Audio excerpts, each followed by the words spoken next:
Zenit game tomorrow. As usual, if you'd like to ask a question, please raise your hand. If you are struggling, just drop me your WhatsApp. There's Russian translation available, and we're going to start with Ian Abrahams.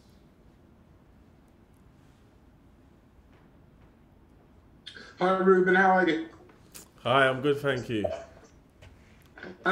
Getting more of a chance recently, just give us an idea of how patient you've had to be and whether or not you see this as being the opportunity you've been waiting for at Chelsea to re-establish yourself and maybe get back to where you were 3 or 4 years ago. Yeah, obviously I've had to be patient. There's a lot of good players at Chelsea, as you know, especially in the midfield department. So, yeah, a few injuries and you know, I might be put in and I have to be ready, and I feel like I have been ready. I feel good physically, and it's time for us to, you know, step up, you know, as a team and as an individual. When players are injured, and we have to do a job. But I feel like I'm ready to do that. We're just going to move on to Carver, Sky Sports News, please. Hi there. I just wanted to ask you, we just found out that one of your teammates, Mateo Kovacic, had tested positive for COVID. I just wondered how concerning it is for you as players with the sort of risks that you have to take when it comes to travelling so much when COVID is becoming so prevalent again in the world. Yeah, I guess there is risks, but you know, as a club, we do everything possible to minimise that risk. That's why we test several times a week, and we take the necessary precautions to minimise that risk. So I think as a club and as a team, we feel safe as possible at the minute, and we'll carry on to do so. We're going to move on to Andy. Andy Dillon, please. Hi Ruben. Hi. Hiya. I'd just like to ask if I can.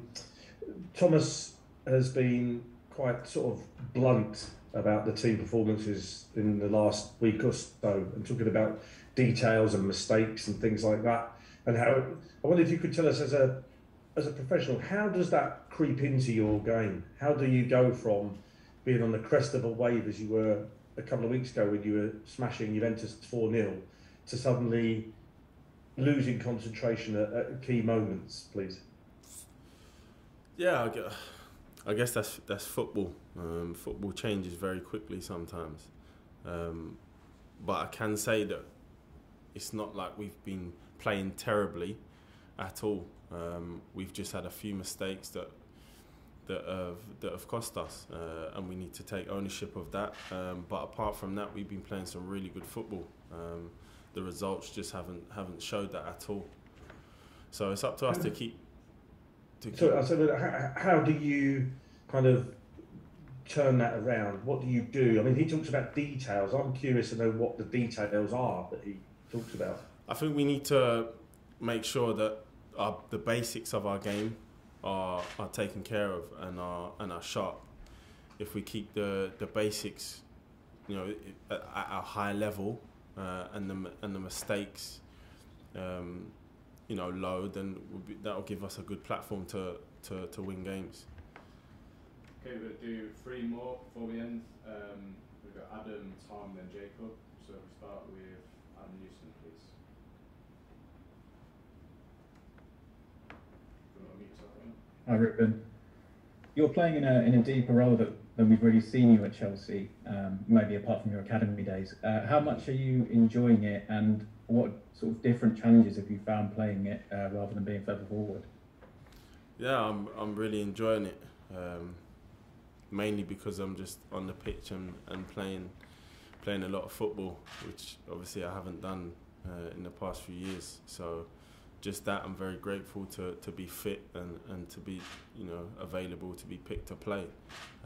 Wherever I play, I'm comfortable. Like you said, I've played deep, you know, in my younger years, and more forward as I got established in playing in the Premier League. But I'm enjoying it a lot, and it comes with different duties and different things required of you in that role, which I'm very enjoying a lot.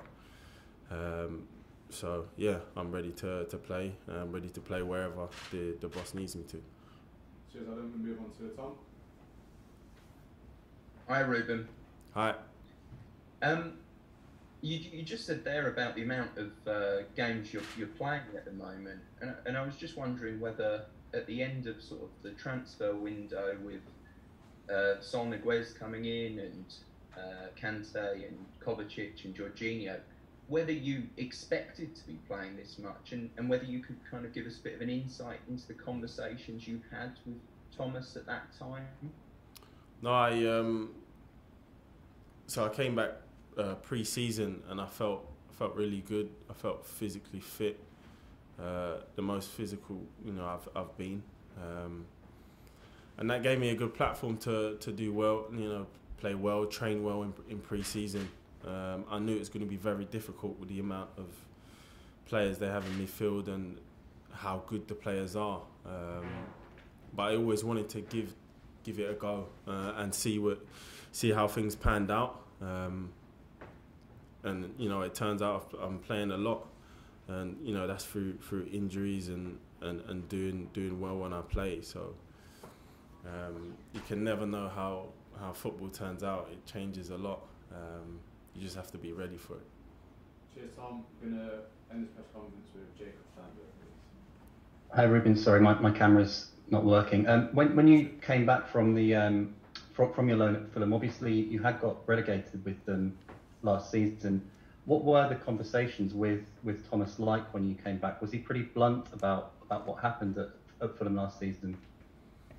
No, I think he was very understanding of how difficult it was. Coming back from that injury and going on loan to Fulham.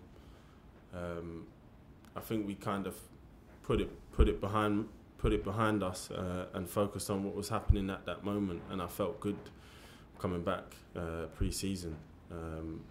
And I think for me it was just focusing on pre-season and training well and playing well, and that's all I could do.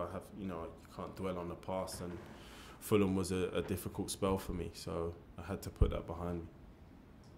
Okay, thank you everyone. Leave it there. Oh, good. Good, Ruben. Ben's asked